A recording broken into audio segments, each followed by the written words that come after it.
quando a gente vai olhar o banco do Flamengo no jogo contra o Botafogo na Supercopa. Banco de reservas do Flamengo na Supercopa. Luiz Araújo, Arrascaeta, Danilo, Olavo Vieira dos Santos Júnior, Everton Araújo, um garoto, Varela, Ayrton Lucas, Everton Cebolinha, Matheus Gonçalves, um garoto também, Matheus Cunha, Alan e Cleiton dos Santos.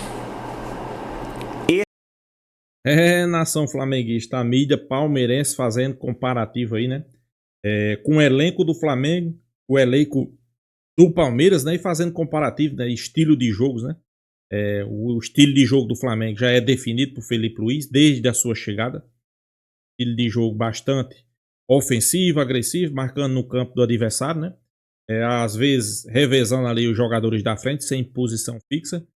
E o banco do Flamengo assustando, né? Assustando os rivais, os antes, né? Você ter noção, como ele mesmo aí falou, Arrascaeta, Everton Cebolinha, Luiz Araújo, são jogadores que hoje é banco, né? Até porque estão voltando de lesão e felizmente estão no banco de reserva, né?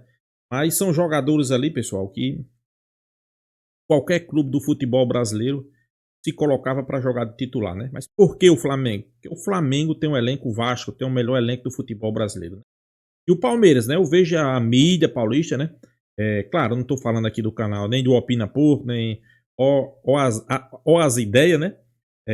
Que fala sobre isso, né? Eles não dizem que o elenco do Palmeiras é um dos melhores, mas a gente vê sempre aqui a mídia paulista dizendo que o elenco do Palmeiras é o melhor. Pois é, né? É o melhor, mas não é isso que tem muito palmeirense achando. Vamos acompanhar o vídeo aí, já quero deixar aqui créditos ao vídeo, né? Ó as ideias, link vai estar aqui na descrição, canal novo de Neto, vale a pena você ir lá acompanhar.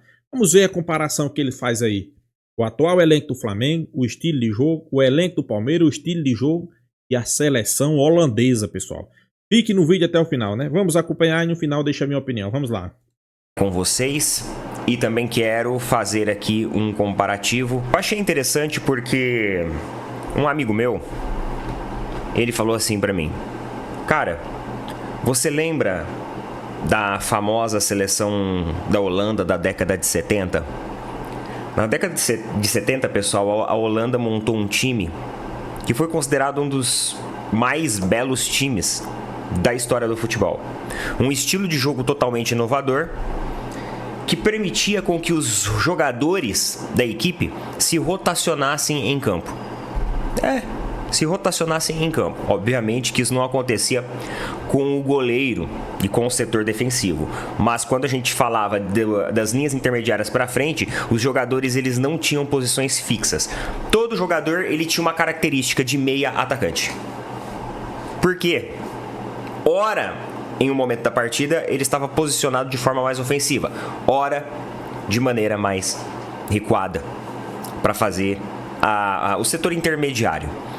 E esse estilo de jogo encantou a todos da Copa de 1974. É só você conversar com alguém daquela época e falar assim, né, que gosta de futebol, que assiste, que acompanha, e falar assim, pô, e a laranja mecânica de 74 da Holanda? O cara com certeza vai falar pra você, nossa, aquele time jogava muito bem, era um time que tinha um padrão dinâmico, um padrão tático, um time de excelência. E uma coisa interessante na laranja mecânica, pessoal, é que eles não tinham um homem de referência, eles não tinham um centroavante de referência. Então esse foi um modelo que encantou a todos. E a partir daquele momento, a Holanda ela começa a ganhar um status a mais nas competições de Copa do Mundo. De sempre, assim, prometer tudo. O problema é que depois da década de 70, a Holanda prometeu muito, mas não conseguiu mais entregar tanto. Todas as Copas do Mundo, a Holanda ela vem como uma seleção, entre aspas, forte, uma das favoritas, só que a coisa ela não funciona. E qual que é o problema da laranja mecânica de 1974? O problema da laranja mecânica de 1974 foi que eles não venceram a Copa do Mundo. E até hoje muitas pessoas falam assim, nossa, injusto, uma judiação aquela seleção não ter vencido a Copa do Mundo. Eles perderam a final para a Alemanha por 2-1. A Alemanha ainda naquela época, né, que era chamada de Alemanha Ocidental, porque ainda não tinha acontecido a queda do Muro de Berlim, que veio a acontecer em 1989 ou 88. Foi uma dessas duas datas, tá? Não vou lembrar. Mas enfim, isso não vem ao caso. Aqui a aula não é de história. É um pouco de história do futebol, mas não é a história em si da queda do Muro de Berlim. Coloca aí, vai. O quiz. Quando foi a queda do Muro de Berlim? Por que eu puxei essa pauta aqui? Porque meu amigo chegou e falou assim: o Abel ele tá tentando implementar a mesma ideia, o mesmo estilo de jogo. Eu achei interessante essa analogia que ele fez, porque realmente hoje o Palmeiras é um time onde você tem jogadores velozes em sua grande parte, né? São jogadores um pouco mais rápidos, e você tem jogadores também que fazem meia ofensivo e um pouco mais o meio central. Então esses jogadores eles podem rotacionar. Ontem, por exemplo, foi uma formação de 3-4-3. Vocês viram que os jogadores que estavam na linha intermediária, formando um número de 4 jogadores, eles faziam um papel mais flexível, de armadores, conduziam a bola até a frente. O Palmeiras não tinha um homem de referência, principalmente no primeiro tempo. Eu acho que no primeiro tempo foi muito dinâmico e muito legal esse modelo. O Palmeiras teve uma boa atuação, conseguiu dominar aquele setor central e fazer justamente esse trabalho com vários jogadores ali, sendo apoiado pelos alas, que saíam também pelas laterais. Só que tem um problema, meus amigos, você precisa ter um equilíbrio entre fazer um jogo dinâmico, um jogo bonito, um jogo fluido, mas também um jogo onde você seja eficaz. Em 1974 não ganhou a Copa do Mundo, às vezes pela falta de um jogador de referência, um jogador de área. Pode ser, por que não? É válido a tentativa do Abel inovar taticamente a equipe. Eu não vou condená-lo por isso. Porém, é muito complicado quando você parte de um princípio onde nós não temos peças de reposições em uma partida que o time perde a criatividade. Porque o primeiro tempo o Palmeiras jogou bem, fez um jogo legal, um jogo bacana, dominou a maior parte do jogo. Mas aí veio o segundo tempo. E aí no segundo tempo o Palmeiras sofreu muito, porque o time não conseguiu mais conduzir esse sistema intermediário, utilizando meias ofensivos, pontas, da mesma forma como aconteceu no primeiro tempo. Isso porque a gente teve um ajuste tático da equipe adversária. E o Palmeiras perdeu muito do seu repertório e se tornou de novo aquela equipe previsível. Eu até falei sobre isso lá no Opina Porco. A minha intenção aqui, galera, é mostrar pra vocês, olha só, um comparativo entre o banco de reservas do Palmeiras com o banco de reservas do Flamengo hoje. Neto, por que você pega o Flamengo? Porque, na minha opinião, é o elenco mais completo. É o melhor elenco. Tá vendo o que o Neto tá dizendo aí, né? O elenco mais completo, pessoal. Não é o flamenguista, não é um palmeirense aí sendo realista, né? E o Flamengo tem um elenco mais completo, né? Elenco no Brasil e o mais completo. Na minha opinião, é esse. O Palmeiras ele tem um elenco curto novamente. E além da gente ter sucateado alguns jogadores, que simplesmente a gente não sabe o que vai acontecer com eles, Zé Rafael tem essa pendência aí com o Santos, o Rony parece que vai voltar pro elenco. Ou seja, ele vai ficar, tentou negociar, não conseguiu com ninguém, colocou o contrato debaixo do braço. O Atuesta parece que agora vai voltar de novo para os Estados Unidos. Flaco Lopes está se recuperando ali de uma cirurgia, o Abel falou que ele não está bem ainda. Enfim, é um elenco que acabou meio que sendo sucateado e a gente vai ter mais problemas com esse elenco no futuro. Como, por exemplo, a saída do Estevão, que não vai demorar muito para acontecer. Vamos para um breve comparativo. Como que é o nosso banco de reservas do time Palmeiras ontem? Eu considero que aquele time que jogou contra o Corinthians é um time titular. Beleza? E como que ficou o banco de reservas do Palmeiras? Olha só quem que o Palmeiras tinha no banco de reservas. Marcos Rocha, Luigi, da base. Figueiredo, da base. Thales, da base. Benedetti, da base. Augustin Riai, até agora chegou e a gente não entendeu porque foi contratado, não tem continuidade em campo. Quando entra estabanado, entra ansioso. Então simplesmente não entendi essa contratação. Aníbal Moreno declinou demais de nível técnico, declinou demais de performance. Vanderlan, base. Marcelo Lomba, Emiliano Martinez, que é o cara que veio lá da Dinamarca, Fabinho e Alan Andrade. Se eu não me engano, também é da base. Esse Alan também é da base, não é? Esse daqui é o time reserva do Palmeiras. Ou seja, o Palmeiras não tem peças de reposição que você olha e fala assim, caramba, esses caras são capazes de mudar o jogo. Porque a partir do princípio que você tá jogando bem no primeiro tempo e os 10 primeiros minutos do segundo tempo começa e você já vê que o time tá manjado, tá previsível, você tem que tentar colocar jogadores diferentes, tentar trazer um novo repertório, até porque a equipe adversária fez um ajuste tático. A equipe adversária estudou o primeiro tempo do Palmeiras e veio no segundo tempo preparado. Obviamente, se for um técnico ruim, mas o técnico do Corinthians ele não é ruim, é um técnico relativamente bom. Agora, quando a gente vai olhar o banco do Flamengo no jogo contra o Botafogo na Supercopa. Banco de reservas do Flamengo na Supercopa. Luiz Araújo, Arrascaeta, Danilo, Olavo Vieira dos Santos Júnior, Everton Araújo, um garoto, Varela, Ayrton Lucas, Everton Cebolinha, Matheus Gonçalves, um garoto também, Matheus Cunha, Alan e Cleiton dos Santos. E tem Pedro aí que tá se recuperando, né? Esqueceu, né? Esse é o time do banco de reservas do Flamengo. E o time titular, que já era bom, quando entra Luiz Araújo e Jordan de Arrascaeta, eu não preciso dizer mais nada, né? A gente poderia parar nesses dois nomes, mas aí você ainda tem o Everton Cebolinha. E aí você tem também garotos que vieram da base, que pode também trazer um repertório. Os garotos da base, pessoal, eles não são assim, você tá menosprezando o Luigi e o Thales. Jamais. Pra mim, eles no elenco, ótimo, desenvolvimento. Mas você precisa de ter jogadores também de referência.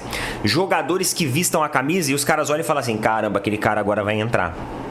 Você pensa, o Botafogo perdendo o jogo, em desvantagem, no segundo tempo, com o time num ritmo já cansado, porque já tinham levado um sacode no primeiro tempo, e aí os caras simplesmente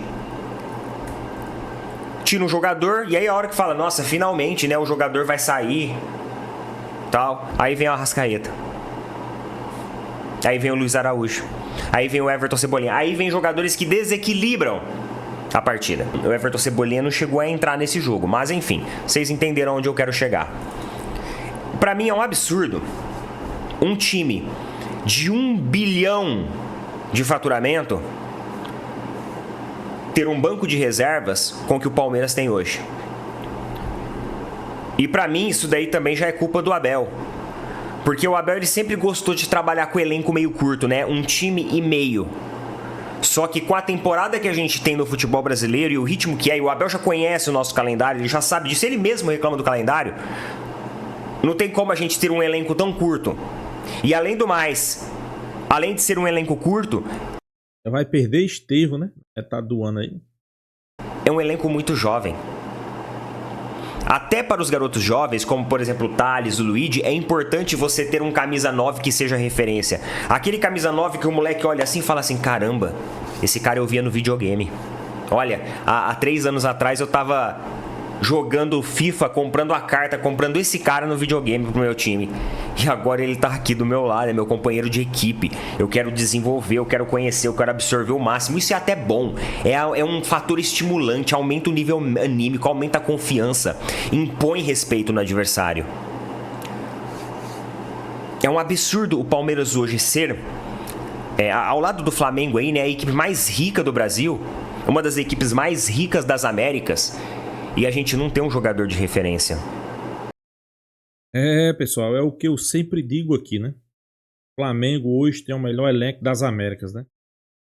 Pra mim, tem um elenco qualificadíssimo, né? Tem um elenco aí capaz de chegar, ganhar todas as competições. Tem que ter muito torcedor palmeirense que quer dizer, e o Palmeiras? Não, o Palmeiras pode chegar e pode ganhar, né? Não tem um elenco fraco, não é um dos piores. Mas eu coloco outros times aí à frente do Palmeiras, né? Podemos citar aí, né? À frente do Palmeiras, pra mim, hoje, Flamengo, Cruzeiro, Atlético Mineiro e olhe lá o Corinthians, viu, pessoal? O Corinthians tem um elenco melhor do que o Palmeiras. E olhe lá o Santos. Pois é, né?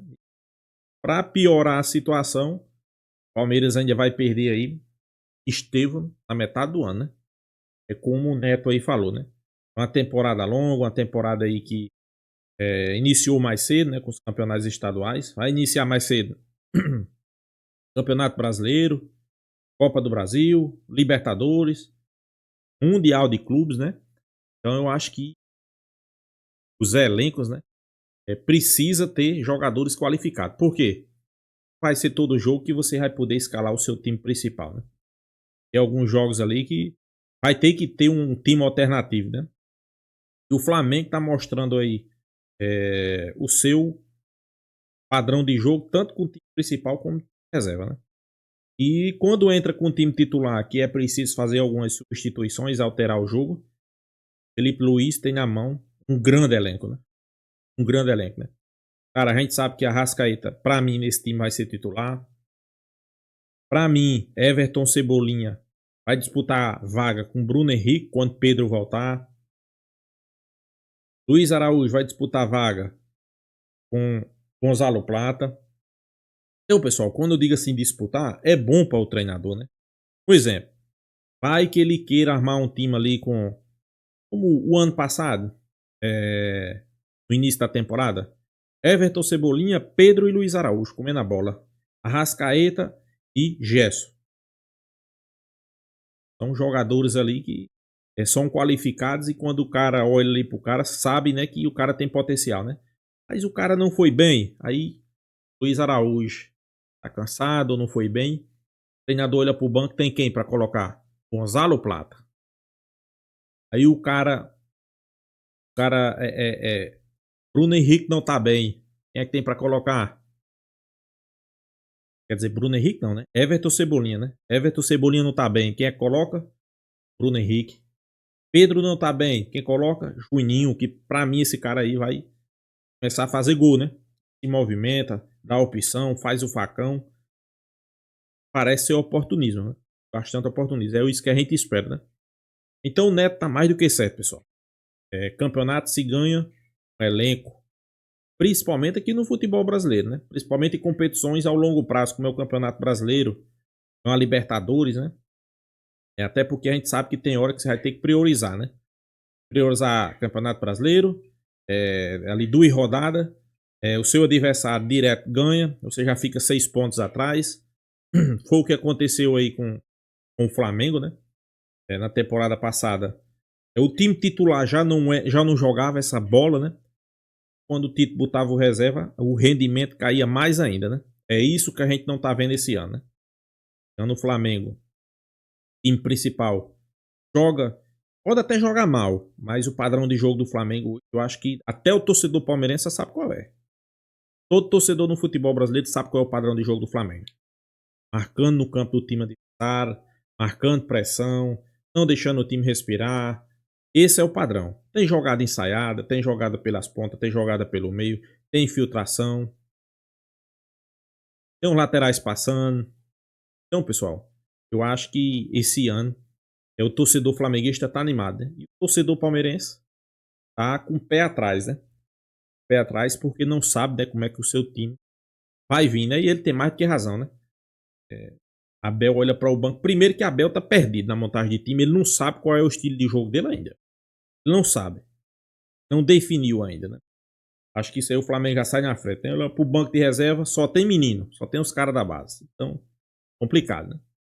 Então é isso, pessoal. Deixe sua opinião também. Se inscreva no canal Flatube e até a próxima.